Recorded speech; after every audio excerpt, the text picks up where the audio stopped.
Good morning, students. Today's topic is abiotic components, means those components which are non-living. Abiotic components of the environment are abiotic components हमारे environment के हैं air, sunlight, temperature, soil and water. The survival of all living things depend on the interaction with abiotic component of their surrounding environment. तो जितनी भी living things हैं उनका जो survival है वो जिस तरह से जिंदा रहते हैं वो डिपेंड करता है कि वो अबायोटिक कंपोनेंट से यानी एयर, सनलाइट, टेम्परेचर से कैसे इंटरेक्ट करते हैं. Also you know very well कि लिविंग थिंग्स के लिए अबायोटिक कंपोनेंट भी बहुत जरूरी है. First abiotic component is sunlight.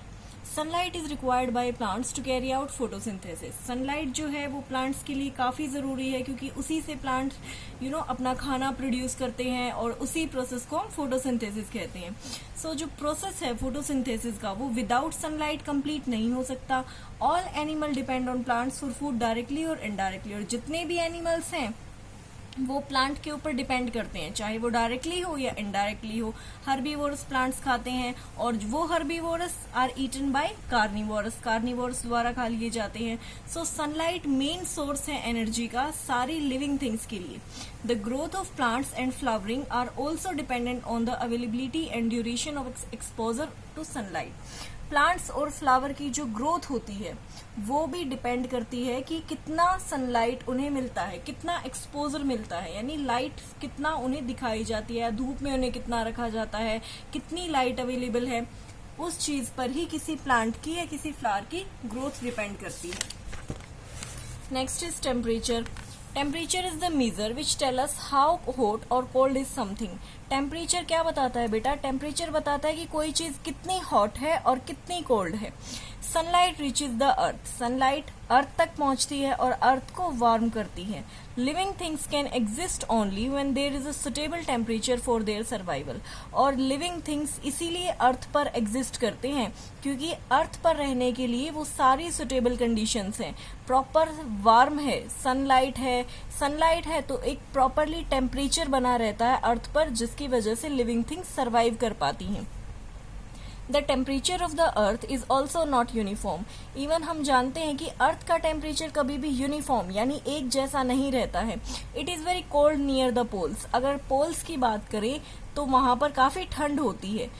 And very hot near the equator. और अगर मिड सेक्शन इक्वेटर की बात करें तो वहां पर काफी गर्मी होती है.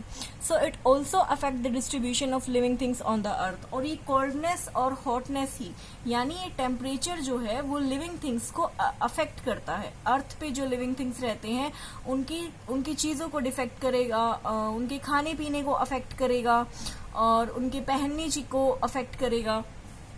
On the basis of temperature के बेसिस पर animals can be cold blooded and warm blooded. Animals जो हैं वो कोल्ड ब्लडेड भी होते हैं और वार्म ब्लडेड भी होते हैं.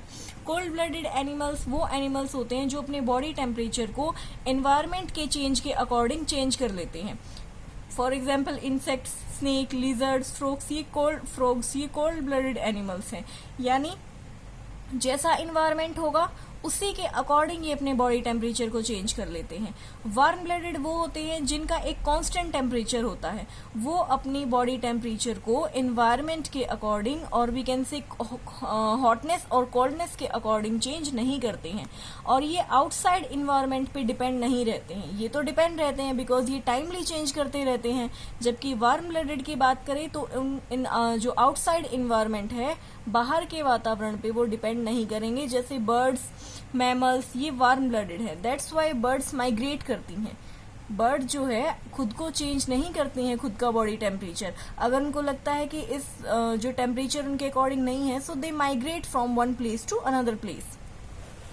Next is air.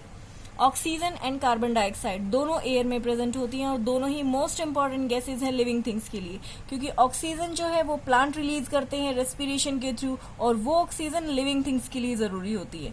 और कार्बन डाइऑक्साइड जो लिविंग थिंग प्रोड्यूस करते हैं वो प्लांट के लिए जरूरी होती है क्योंकि कार्बन डाइऑक्साइड की हेल्प से प्लांट फोटोसिंथेसिस करते हैं. They can make their own food. So there are other sources of carbon dioxide also in air.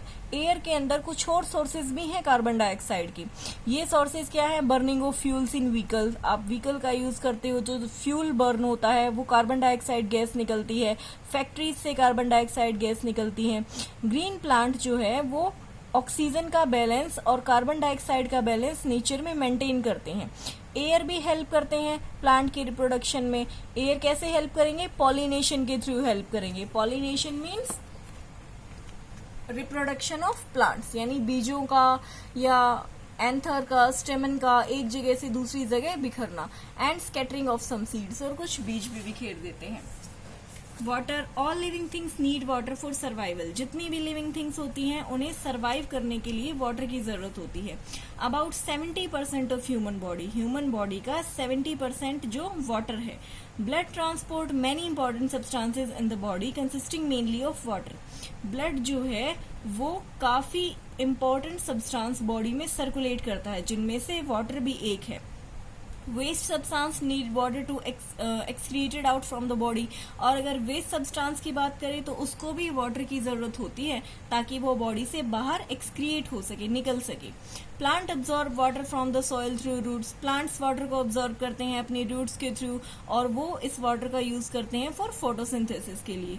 Aquatic animals की बात करें तो एक्वेटिक एनिमल्स हो या पानी में रहने वाले एक्वेटिक प्लांट्स हो, वो क्या करते हैं? पानी में जितनी भी ऑक्सीजन डिजोल्व होती है, वाटर में जो ऑक्सीजन डिजोल्व होती है उसे यूज करते हैं। And it is also habitat for many living thing. और वाटर जो है वो काफी सारी लिविंग थिंग्स का एक हैबिटेट भी है, यानी घर है। काफी सारी फिश हैं, ऑक्टोपस हैं, और लोटस, वाटर लिली, ये सब प्लांट्स हैं, व्हेल, शार्क, और काफी सारी चीजें हैं जो उनके लिए वाटर, जिनके लिए एक हैबिटेट है। Soil you know very well, upper most layer earth crust की सबसे अपर मोस्ट लेयर को हम सॉइल बोलते हैं। सॉइल में रॉक्स मटेरियल हैं, मिनरल हैं, छोटे छोटे ऑर्गेनिजम्स हैं, डिकम्पोज बॉडी मैटर हैं जो गल सड़ चुके हैं प्लांट और एनिमल्स के। सो सॉइल एक मीडियम है जहां पर प्लांट ग्रो करते हैं, क्योंकि अगर सॉइल ही ना हो तो प्लांट कहाँ ग्रो करेंगे। सॉइल क्या करते हैं? प्लांट क्या करते हैं? नाइट्रोजन लेते हैं सॉइल से, और उसी से वो प्लांट प्रोटीन फॉर्म करते हैं। Soil is also habitat. जिस तरह वाटर एक हैबिटेट है कुछ लिविंग ऑर्गेनिजम्स के लिए, सॉइल भी काफी लिविंग ऑर्गेनिजम्स के लिए एक हैबिटेट है। जैसे अर्थवॉर्म, केचुआ सॉइल में रहता है, स्नेल, बीटल्स, आंट्स, ये सब सॉइल में रहते हैं, इनके लिए सॉइल एक घर है। So type of soil can be, और सॉइल काफी टाइप की होती है। Clay soil, sandy soil, silt soil, loamy soil, black soil, red soil, regular soil, तो काफी तरह की सॉइल होती है।